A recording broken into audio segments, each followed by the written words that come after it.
Hey, welcome to the Healthy AF podcast. We all know that health is complex and multifaceted. Amy Chang and Fran Paradine are here to break it down, talk it up, and learn from a whole slew of really amazing guests. Fran and Amy are both health coaches, and just like health, their practices and viewpoints are individualized. You'll hear different takes on the same information as they discuss all things health, and you'll learn with them as they talk with guests who explore all different areas of health. Every episode will be fun, informative, and entertaining. If you like what you hear, please follow us and subscribe so you never miss an episode. Good morning, everybody. It's Amy and Fran on the Healthy AF podcast. Thanks for being here with us this morning. Hey, Amy. Hello, Fran. How are things down in Wilmington? They are fantastic, as usual. Started my day off with a lot of good habits, actually, that I've just created for myself. And so my head is out of my fanny. I'm ready to rock and roll. All right. Well, that is an awesome intro to what we're going to talk about today. Habits are so powerful. I mean, it can be whether they're good habits or bad habits. True. One leads us in one direction and the other leads us in the other direction. Sometimes we don't even think about our habits.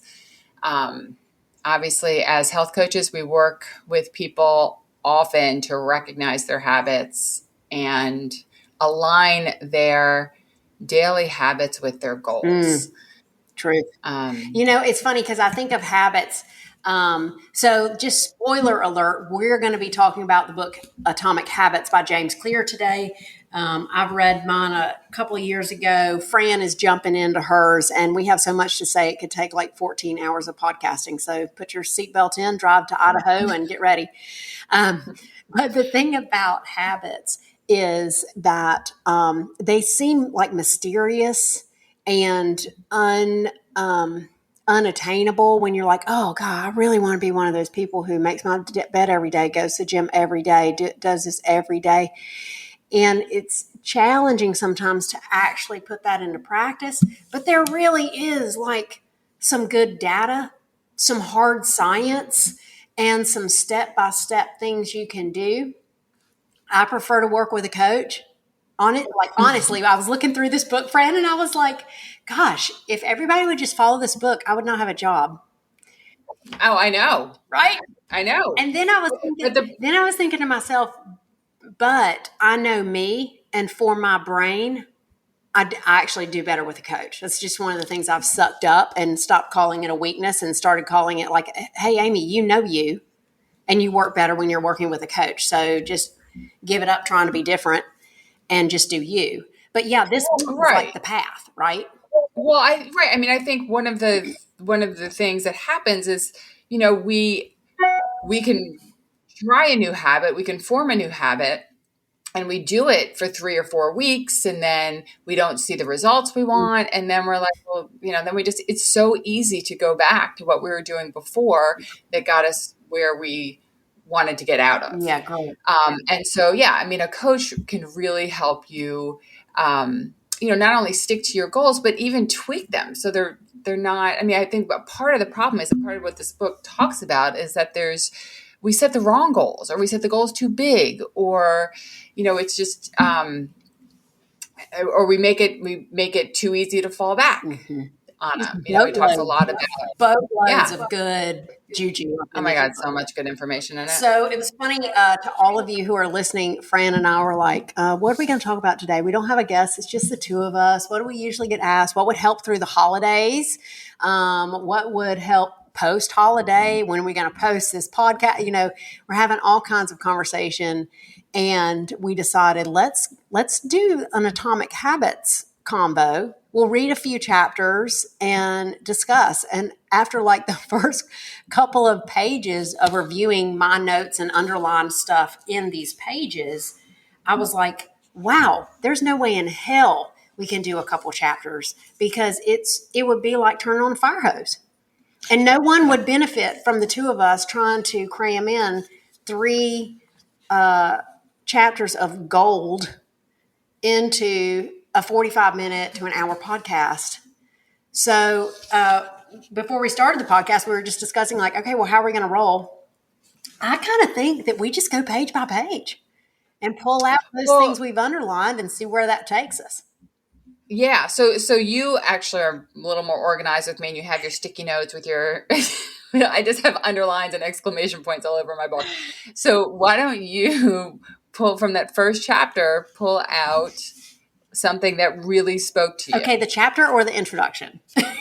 Which, whichever. Okay, so I'm going to start. I'm going to pass by like 4 squiggly lines. No, I'm not going to. I'm not going to pass by anything because it really. I mean, it's gold from the moment it starts. So the first squiggly line I have with the post-it note is on page 6, top of page 6, and it's under the chapter that starts on.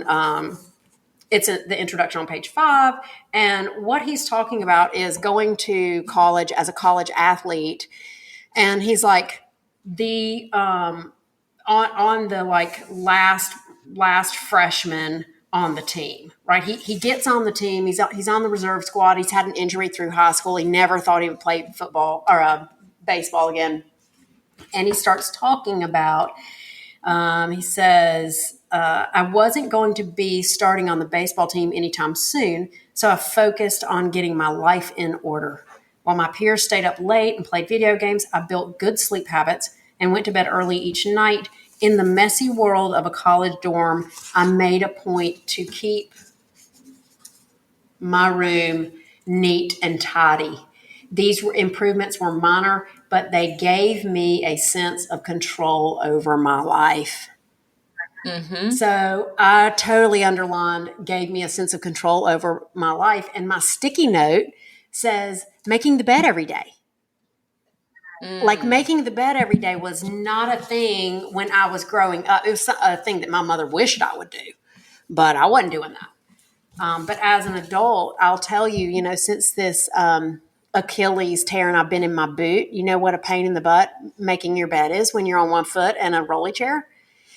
Today was the first day I made my bed in 6 weeks. And it felt so good. It was like, I'm back in life. Yes. Yeah. Yes. And so, right, it just starts your day on the sense of like, okay, things are in control, things are neat, things are where they're supposed to be. Right. And like, okay, I'm done with sleeping. I'm done with bed, right? We're going to pull the covers up, done with bed, and I'm going to get on with my day. I mean, it's like the practical message, but also the kind of subliminal message. Yes. Like, okay, no more sleeping. I am here. I'm focused. Let's go. Yeah, let's ready to rock and roll. And then the very next sentence that he puts in is, I started to feel confident again. Mm-hmm. What? And I really had that experience for myself today with the, like, I did it.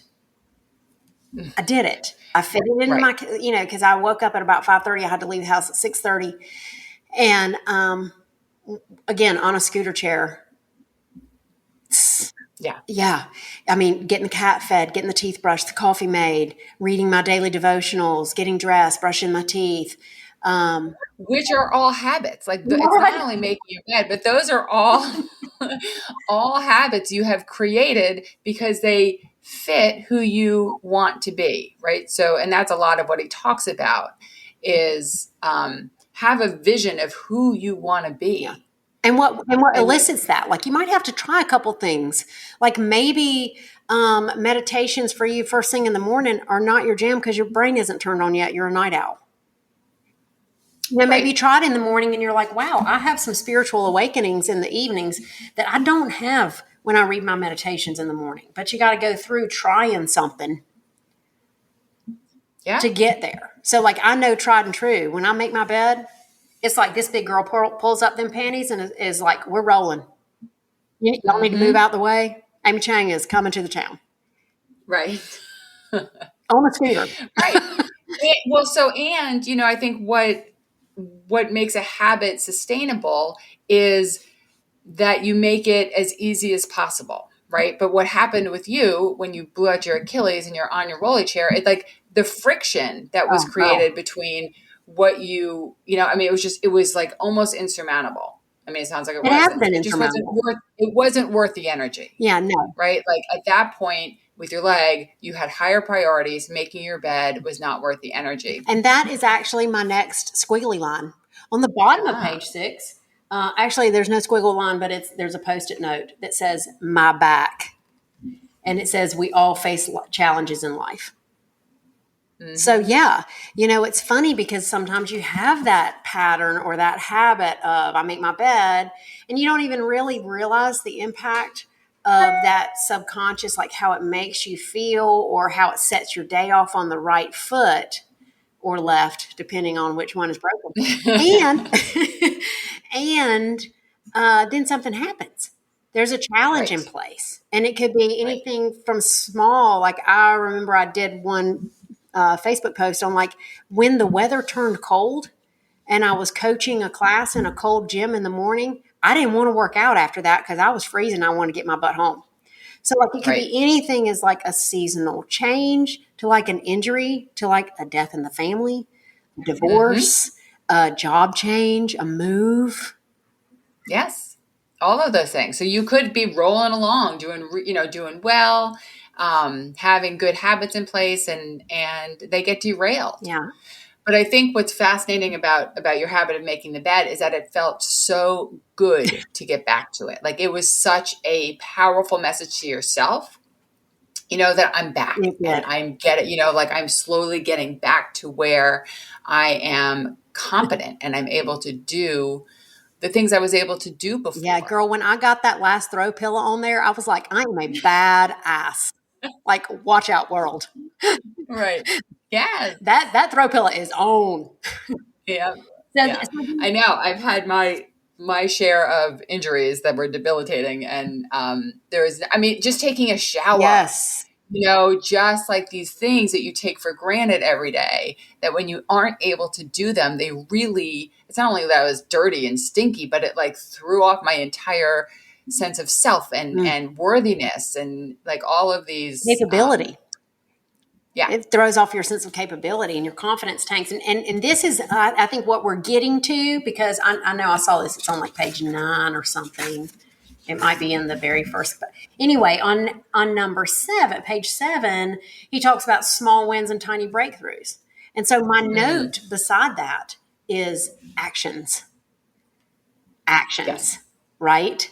And so this book takes us firmly into, hey, the thinking about it is awesome. Yes. And nothing happens in there. Right. But it's also important, right? Yeah. Like it is oftentimes kind of important to think through and to be very planful, and be open to changing those plans. Yeah, totally. Right. Like totally. So that's like the legwork before you start. You haven't done your legwork. Your actions are going to be stinky. But what you're saying is that you can get stuck there. You can get stuck in like, I'm gathering all the information about all the different gyms and all the different classes and, all the different diets. That's what I was going to say. Like, oh my God, you want to get overwhelmed and stuck for 4 months? Start thinking about all the different ways you can eat. Yeah. Yep. And and actually even what we were talking about before, supplements, like what, anyway, there's tons of ways you can get stuck because there's so much information out there. And if you believe that you have to make the best first choice, you're not going to move. No, you really are not going to move, and it's going to stink and it's going to be awful and you're going to hate it. So then the other thing that's I think important in this is it says small wins and tiny breakthroughs, small and tiny. So like, let that baby steps. Yes. Can we have a moment of silence for small and tiny? Yes. Come on. There's so much power in small and tiny. Right. Yes. Right. Like, so you don't recognize how making your bed can lead to you being an accomplished health coach with a thriving practice. Yeah. But it does. I mean, it is just those repeated habits where you feel like you are, you're in control, you're making good choices, you are creating an environment where you feel like, okay, I'm good, I'm ready to take the next step. Let's go. Give you energy. Oh yeah. You can really accomplish so much more when you take the time to recognize. And that was sort of the next one I wanted to jump to, is almost the last page of the introduction, page 9. It says, the backbone of this book is my 4-step model of habits. Cue, craving, response, and reward. Mm-hmm. Okay. So for anyone who doesn't work in behavioral change or doesn't think about that, like, that is my job. That is Fran's job. That is why we have a career. That's why this whole profession exists. And the place that I see is lacking, where coaches really help, is nobody takes the time to identify any of those. No. Nobody takes the time. And so then you're stuck in an automatic habit, or you're stuck in the automatic habit of skipping over the habit that you so desperately want to put into place. And you've been beating yourself up about, because you've been trying for, 4 months to get into the gym, and everything always pops up and you can't get it done, and you're irritated with yourself. Well, it's just sort of a simple formula. You got to slow down and take the time to notice some stuff and be intentional about some stuff. Like, absolutely, me noticing I felt better when I made my bed. It'd be real easy for me to just make my bed, zip off to that meeting, and never stop and go like, fun fact. When I make my bed, I'm more productive that day. Mm-hmm. I'm clearer. I'm not snapping people's heads off. I feel more capable. Yep. But you got to take time to think about that. Well, right. And tune into yourself. And it's also the recognizing the cues that even before the actions, right? And so, if I've been doing Sober October. And so it has been really interesting to me to think about, okay, when I crave a drink, when I crave a beer. So that's the cue, right? Like, so the cue is like, ooh, when my thought is like, oh, a beer would taste so good right now. You asked me that the other day. You asked me that the other day when I said, like, I've found that I've wanted either a glass of wine or a margarita. Yeah. Yes, the first words out of your mouth were like, when have you noticed that you want that? Yeah, and because I find it so fascinating, because it's so, like, my husband's doing it too, and our cues are completely different. Oh, wow! So it's been really interesting. Will you take just a moment and tell us about that? Yeah. So I found that there's times when it's the end of the day and it's a beautiful day out, and it's usually like Friday afternoon, and I've had I feel like, okay, my work week is done, it's pretty, it's like 6:00, and I'm like, God, a beer would taste so good right now. And so every other year of my life, every other October of my life, I'd go grab a beer. And it would I'd enjoy it, and that would be it. And so when you can't do that, you choose not to do that. It's like, okay, well, what would that beer do for me? Like, what? So just really get curious about what I'm looking to do with that beer. And why I'm looking to get out of this state, or is it just like a connection? Like, okay, this is my reward for a hard week. So just really thinking through what that beer means to me. Have you decided that cue? Have you really dug into what that cue is for you? Yeah, I mean, I like the buzz. I like the disconnection. I like the kind of where I can just kind of think. I'm less anxious. I'm less. I can kind of let the cares of the week slide away, and be a little bit more carefree. And so it's the buzz that I'm looking for, as opposed to the taste of the beer. I like the taste of the beer, but I have not had a non-alcoholic beer that just like, I don't want the beer without the buzz. Okay. Which is also what I've learned. Yeah, I would not want a beer anyway, any day, because I hate beer. But so that's really a great insight for you to share with me. Thank you, because I have no concept of that. Yeah. When I was at Duke being trained, I was being coached by one of our instructors, Debbie Lee, phenomenal health coach. And she asked me a question about my cueing. And mine was about the anxiety of my children coming home and then going straight for the sweets. And she said to me, when else in your life have you felt that cue and used another habit to satisfy it? So that's my question for you. When else have you felt that cue of, I want to relax, be released from my anxiety, disconnect a little bit? And what have you done to satisfy that? Yeah. And so that's also been the work, is like, what can I do to do that? And, it's like taking walks. It is, having a good conversation with my husband. It's like just kind of reconnecting with him, because the other thing that alcohol does is, fuels disconnection. And actually being more open, I think, about what's going on internally with him than I had before. It's because it's a lot of like, it's just kind of day to day nonsense. But when it's just the two of us and there's no alcohol involved and we're sitting there having dinner, I just found myself kind of opening up more. Really? Which felt good. Yeah. Oh, yeah. Wow. Yeah.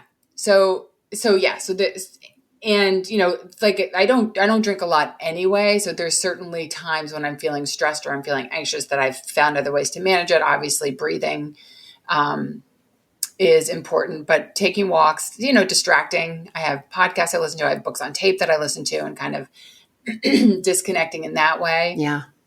Helps. But yeah, I think that is the beauty of this, is that you can really look at what your habits are, like that are leading you in a direction that you don't want to go. Yeah. And what's the payoff conversation, right? With every habit, there's a cost and there's a payoff, and sometimes it's worth it and sometimes it's not. It's the cost of me getting anxious when my kids come home and the energy level going up to like through the roof. Even though it's all exciting energy, right? It's all exciting energy, but go from single woman living to 3 teenagers in the house living. And there was a cost to eating that whole row of Oreos. My self-confidence took a hit. My negative self-talk went up. Clearly I didn't feel great, Right. all that stuff. But the payoff was I self-soothed. And so what Debbie Lee, when she asked me, like, when else have you felt like that and what else have you done? For me, it was a hug. Like, touch is huge for me. So I just went ahead and told the children, listen, when I start feeling overstimulated and anxious, I'm going to come to one of you and say, I'd like to have a hug. And it's going to have to be like a 15-second socially uncomfortable hug. Okay. I am coming in for that hug. Yeah. I'm not talking about no pat on my back. I'm talking about like, you got to bring mama in, And so, and actually we tried that and it worked out pretty well. So I think when you look at your cues, here's a nugget. When you are looking at your behaviors and you can identify a cue, and a cue is that thing, that feeling, those thoughts, the time of day, the weather. If it were rainy in October, I'm sure you wouldn't want to sit out and have a beer. Right. And so like when you really look at all those cues that lead to that action that maybe has too high of a cost that you want to change, go back in your past and look at other times that those cues have existed and what else you did to get that payoff, because there is a payoff for that habit and there's a cost for that habit. And if you can identify when you've identified that cue, felt it before, and dealt with it in a different way, then you can try that. Yeah. So that's a nugget around and that. even, right. And even if you haven't done it before, if like this has been then you can still try different things. And, one of the things that James Clear talks about in the book is making the kind of negative habit much harder. Yes. Right? Like putting those Oreos, either not buying them or like leaving That's them in crazy, the car. Fran. I want you to stop that talk right now. Leaving them in the car, like Yeah. locked in the car. So you have to go find your keys, and then, and then you're like, is it really worth it? Because then you have to think, instead of just grabbing them, you have to actually like think through. I want one. It's such a pain to go get them. Yeah. It gives you that pause, right, between Stimulus and response. behavior. It gives you space between stimulus and response, and in that space is power. Period. Every single time. Every single time. Yeah. Yeah. There is so much in this book that I keep jumping chapters because I've newly read it, and it's mind-boggling. I remember when I read that for the first time, and I was like, oh, I just solved all of my life's problems. In James Clear's Atomic Habits book, and now he has like a workbook, and he's got a great website, and you can get on his newsletter. I mean, it's a wealth of resources, right? So, okay, so I'm going to pop us back to the compounding idea. Mm-hmm. Okay, so we talked about how small and tiny, we needed a moment of silence for small and tiny. Okay, you do not have to eat the Big Mac in one bite. You can make a small, tiny change, and that they compound over time. Now, one thing that I see with this, and we've touched on it a little bit, is people not identifying the win in that small, tiny habit. Now, I went and worked today with a friend of mine who wants to start working out. Okay, she's an avid walker, walks great, loves her walks and her bike rides. We're at the beach, so walking on the beach and riding on this nice flat area is a big thing for us down here. But she's noticing no stamina up the stairs, decreasing muscular strength when it comes to like grip, carrying those water bottles, So, and her posture, she mentioned her posture. So there were just all kinds of things we could have done right today. I mean, we could have got her on the machines and done an hour and a half of, bis, tris, quads, hams, done the whole thing. But instead we started with breathing.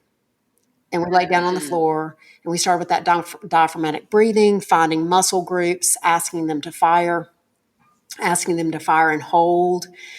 And my request was, notice what your body is telling you and write it down. Because when you do start small, you sometimes don't see it right away. You have to look hard for it. Right. And you might want and you get impatient, right? I mean, that's where people get impatient. Yes. And they're like, I'm done, this isn't working. I'm done. Like carrying the 24 pack of waters up the flight of steps is not going to be easy this afternoon because we worked on her core strength breathing. Correct. Right. She's not, and right. I mean, if your goal is to build in these small habits that eventually add up, right? Like, so, if your goal is to get to the gym, if your goal is to get in shape, right, then you can't just like be, okay, I'm going to the gym 7 days a week for 2 hours each day. It's just it's not sustainable. And even if you did, guess what? At the end of that week, you would not be in shape. It's not going to happen like that. So, if we start with, we're going to breathe 3 times a week, that's going to get us to, this is the perfect example. I say this to my children all the time. I'm like, when you're a parent and you're so impressed with your 5-year-old because they're going to kindergarten, but they can already read. I mean, they know their alphabet. They can already read. And you think that maybe they should just skip kindergarten and go to first grade. Well, there are a lot of lessons you get in kindergarten that have nothing to do with the reading and the writing your name. It's called, can you walk from the school bus to your classroom? Can you walk in and hang your crap up? Can you put your butt on the seat? Can you listen? Can you interact with other people? Can you be responsible for the little, permission slip that your teacher has handed you? There are Right. just so many other things. So when you look at that first time into the gym, did I actually go? Yes. Well, one, do I have the right clothes? Like, have I put, it's Yes. like starts with just putting my sneakers out, right? And Yes. like putting my work clothes out so I see them. And when I'm like, oh yeah, I need to do that. That is on, and getting in those workout clothes, Mm-hmm. right? Mm-hmm. And then I think like then that's a cue. I'm in my workout clothes. Okay. Like I need to build on that. And maybe for the first week, it's just getting in your workout clothes and doing 5 jumping jacks. Like, okay, Oh, I love like that. that is the start. So then you're just building I love that. on that. I've actually had heard some examples of like, no, I got in my car and drove to the gym. I didn't get out. Right. Absolutely. It's a win. But it is a It's a win. win. It doesn't feel like it because you haven't lost the 20 pounds or gained the muscle that you feel. But I mean, this is what he talks about. It is just those, you are Tiny creating a little habit. steps. Yes. And I think the part that always gets me is that when I say to people, okay, well, I know that you didn't, lift the 20 reps that you wanted to lift, but you went. Yes. They think I'm poo-pooing them. They think I'm I being know. like soft and easy and stroking their little egos. No, no. If you do not recognize, okay, what was the little number 4 in his, let me go back to page 9. Hang on. This is science, people. Number 4 in his 4-step model is reward. Yeah. If your brain does not see that there is a good something happening, it's not going to do it. So then when, in 3 weeks, you're all, I don't have willpower. I don't have any motivation. I don't have any self-discipline. You're all raking yourselves over the coal because of all that stuff you don't have. What you don't have is the optimism of, but I made it to the gym. Right. You don't have that, right, because you're not recognizing that there needs to be reward and all this. But what you also don't have is a good system, right? So it's not that you are not you don't have the willpower or what, all the negative talk. It's that the system isn't working for you. So you just need to revamp the system, and maybe the gym is not your thing. Maybe the gym is Like not your maybe you jam. just want to maybe starting to walk, finding a friend that you walk with. So it's the system that's a problem, not necessarily the not you. Yeah, so what I thought was super exciting, and I think what you're pointing to here is on page 23, forget about goals, focus on systems instead. And this was another little underlined spot that I got to right before we went on air. And again, this is why I have a job. Yes. Because Yes. it takes a minute to create systems. It takes some creativity. It takes a lot of times partnership, because 1+1 in this area does equal 4. Yes. So because there's a lot of trial and error, right? And so part of what we are doing is troubleshooting. And instead, people get very discouraged when what they're trying isn't working. And then they think the whole thing isn't working, as opposed to one piece of their system that needs to be tweaked. Yeah. No, totally. Like when I eat healthy foods, I have diarrhea. Well, maybe it was just one of those healthy foods. Right. You don't have to go back to like a Big Mac and fries, okay? Right. Yeah. You need to figure out what that one thing is. And right, not throw the baby out with the bathwater. But yeah, and also on page 23, he says, goals are about the results you want to achieve. Systems are about the processes that lead to those results. And so like you can have these great goals, but unless you have the correct systems in place, you're not going to get there. And so when I was reading this, I was actually thinking about the business weekend we had together, and we created goals for the year, which for me feels, I mean, I have these I would love to get to the goals that we created, but I need a system in place to do that. Yes. right? And so it's not just going to, but just because I created the goal doesn't mean it's going to happen. No. So yes, that may be the goal, and that's the direction I want to go in. But it is an everyday work. Yeah, it's funny because it's like you go from the pixie dust of creating possibility and what you really want in your life and being completely unstoppable into like the very things of like, what are the tiny habits that I need to maintain or create for myself that gets me into the pixie dust region? Yes. It's like reach for the stars. Yeah. But also, like, you can't sit back and think pixie dust is going to make you get there. Right. And you also have to believe in what you're doing, right? You have to believe that even if, all of my meetings and all of my phone calls and all of my coffees with people don't haven't created yet the client base that I want, it's not a reason to stop. No. Right? You have to believe that this is going to lead me to where I want to go. And have some quantitative markers, right? The person I was working with this morning had a few concerns about, like, I want to have enough, I don't want to get huffy and puffy walking up the steps. I want to have enough grip strength to open the mayonnaise jar. Some very specific things. Well, if we can't at some point measure that, so when you go in and you create your pixie dust of what I really want in my life, and like, I want to make $1 million a year. Okay, great. You're currently making 10,000, right? So it's wonderful. If you want to make $1 million a year, fantastic. That sounds wonderful.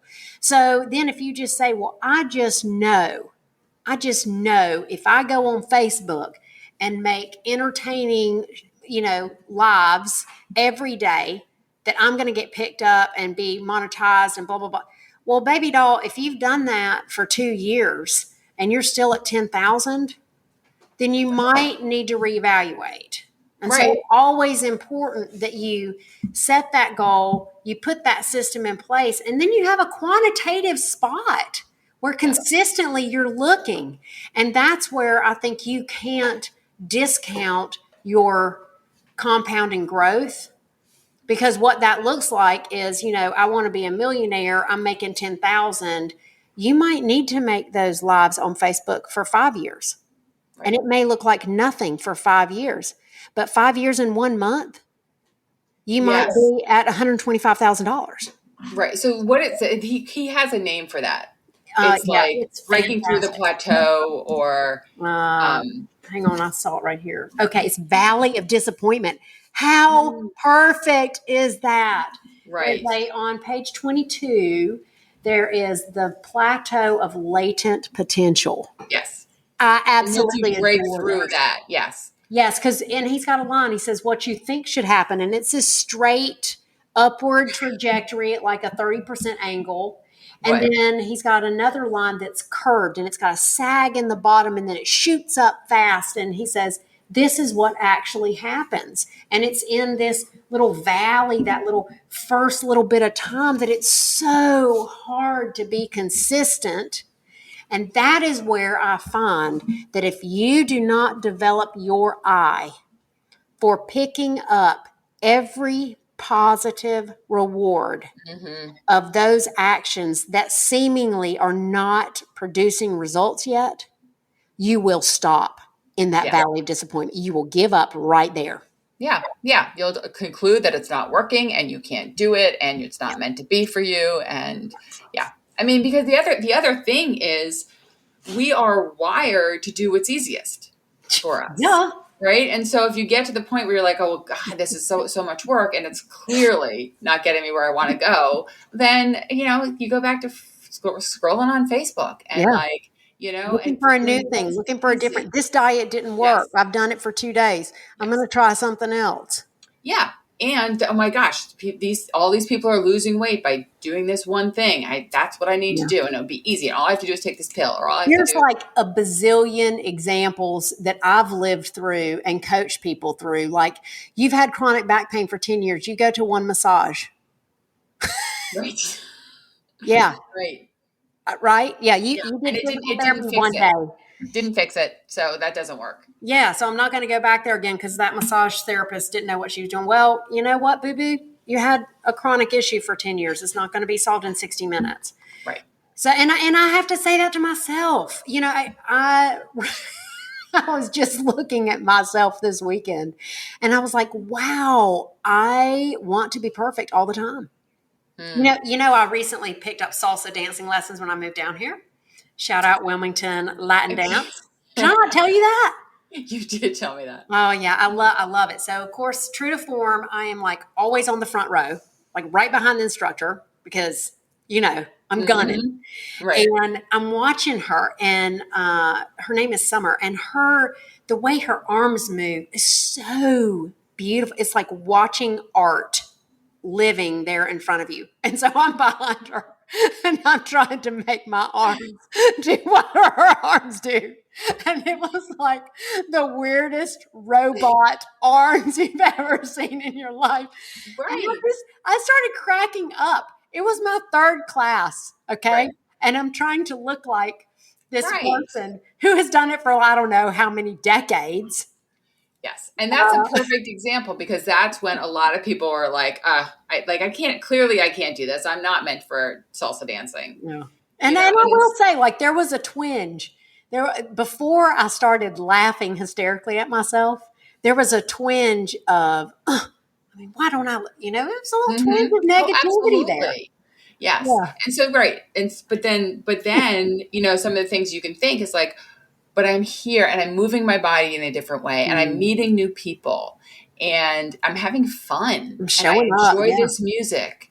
So then you can also open your expectations, and say, okay, well, I will probably never work at this hard enough to get as good as the instructor. It's just probably is not going to happen. But what else am I getting from this? Oh, yeah. And you know what? I'm going to tell you this.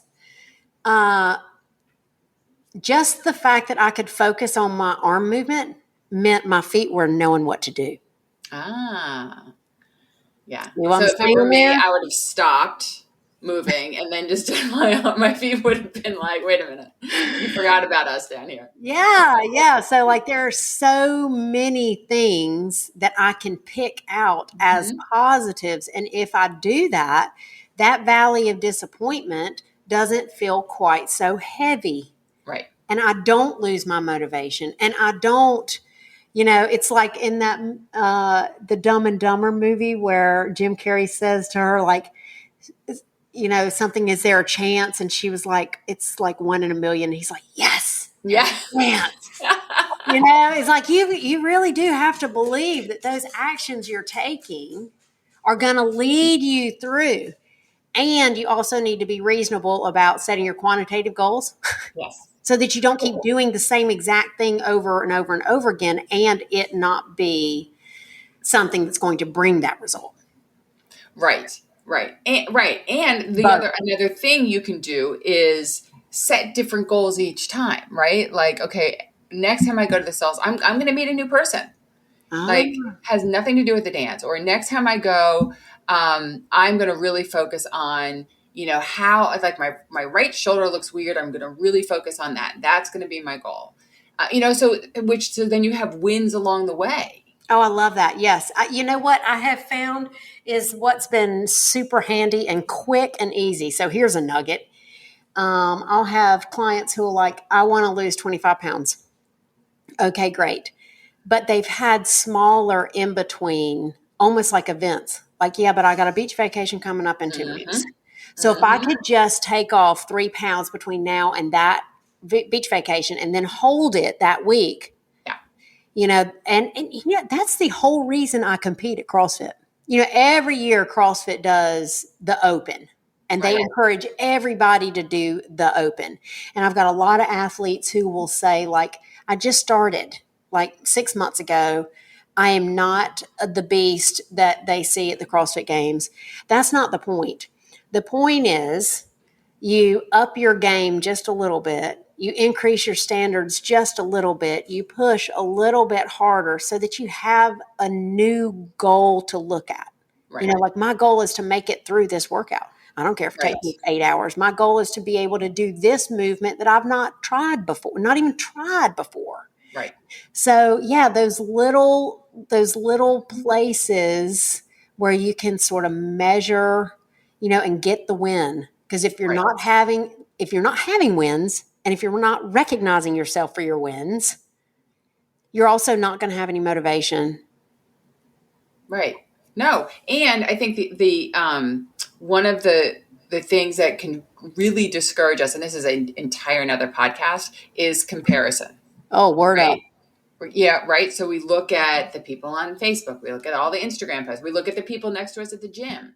We And look we at ourselves 20 years ago.